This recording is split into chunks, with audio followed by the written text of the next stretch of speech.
Hey everybody, this is Everyday Commentary, and this is a video overview of this knife. This knife is the Tom Krein TK-3 Whitetail. This is a custom knife, custom fixed blade as you can tell, by Tom Krein. Tom Krein is a custom knife maker from Arkansas. He has worked with Bob Dozier, and he now runs his own shop and produces his own knives. He has done mid-tech runs, he has done collaborations with Boker, and he makes full customs. This is a full custom.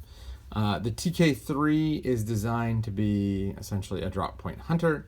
So in a very interesting fashion, this is a knife that follows up from the traditions of Bob Loveless, who's also made knives in Arkansas, to Bob Dozier, and now to Tom Krein. So a little bit about the materials, and then I'll get into the things that I like and dislike.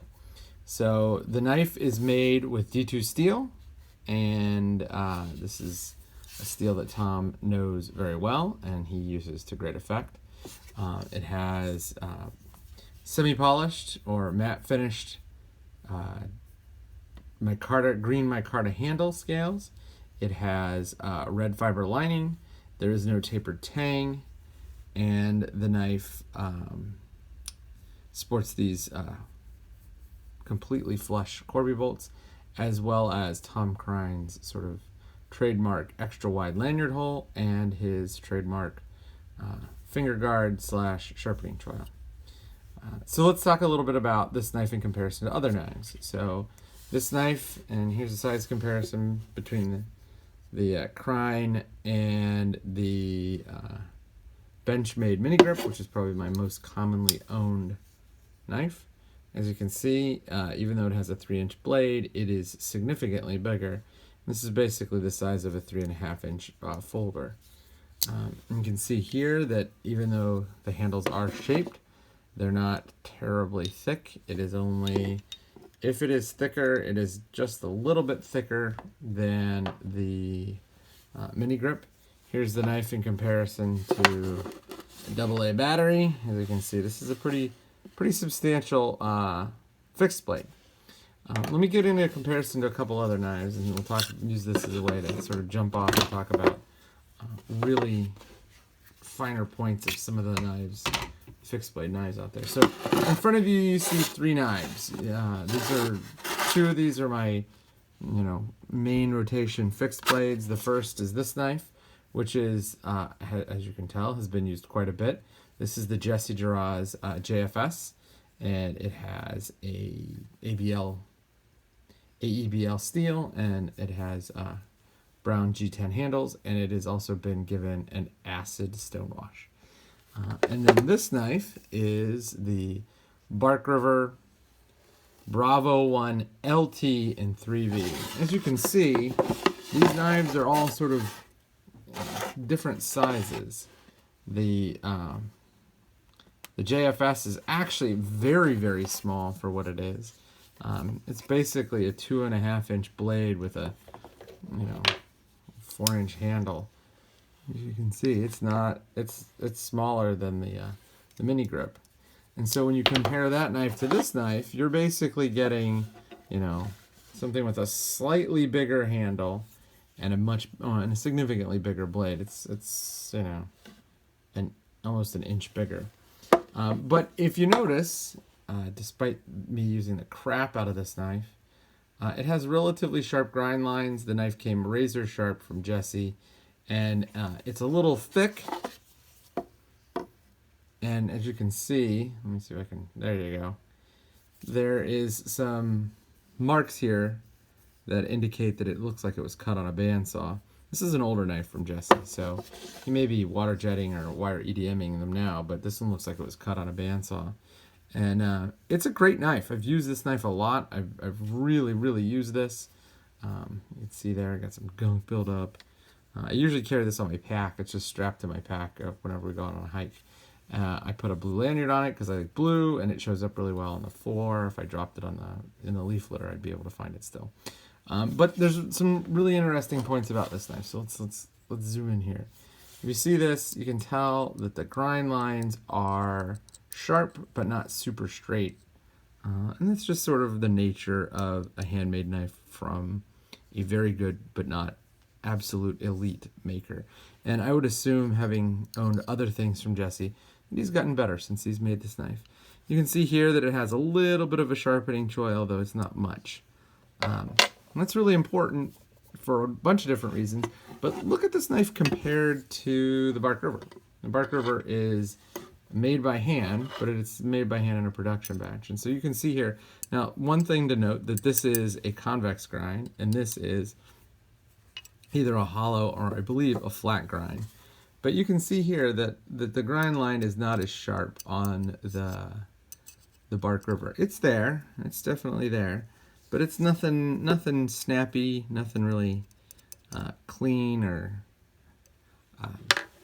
edgy. And you can see there is something of a grind here, but not really. Now part of this again is because it's a hollow grind. It sort of fades away instead of making a sharp break. But you can see here that the Jesse Draws JFS has a more distinct grind up here and definitely more distinct plunge lines. But now let's compare this knife, which is a very good knife, to this knife. And this knife is probably the finest fixed blade. It's certainly the finest fixed blade I've ever had.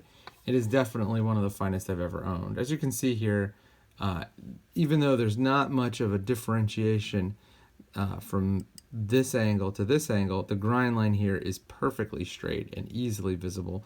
The plunge lines are very clean and symmetrical, and it's almost as if this is done by machine, but we know that Tom is just one of the best grinders on the planet.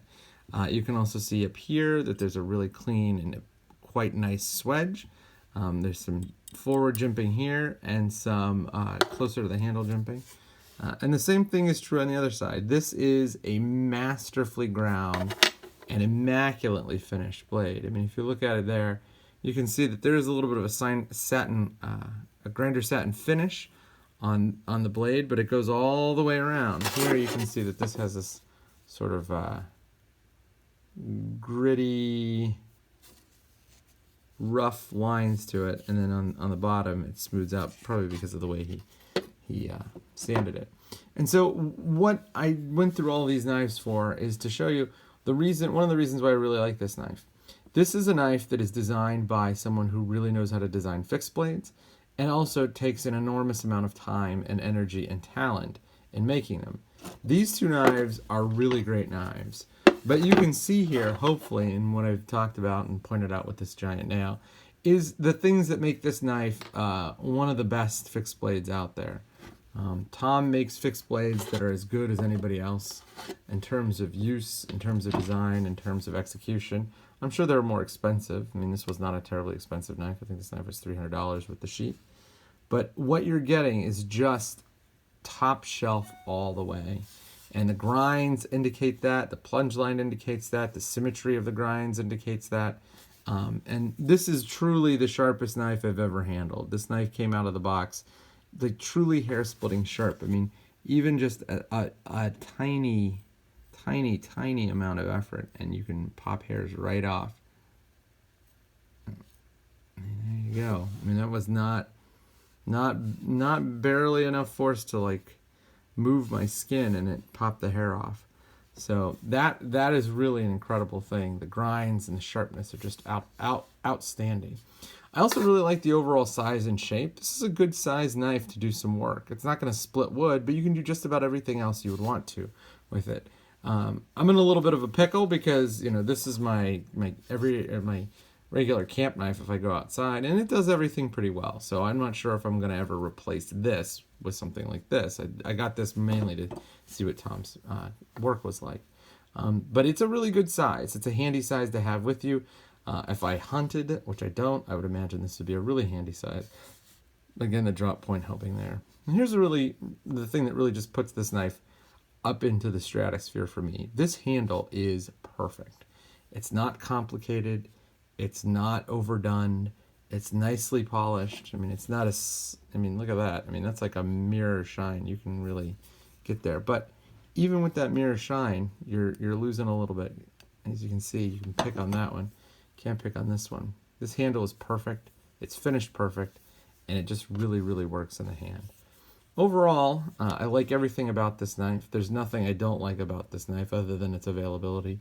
Even the price isn't bad. At $300, it's roughly, it's a little bit more than that, but not much. And you get a really good sheath. The Kydex sheath has an excellent tech lock. It has great retention, no rattle, and it can hold a knife in even upside down. So I'm going to do a review of this knife, but when you get a chance, go on over and take a look at Tom's stuff. It's really some of the best out there. And for the money, you can't hardly beat it.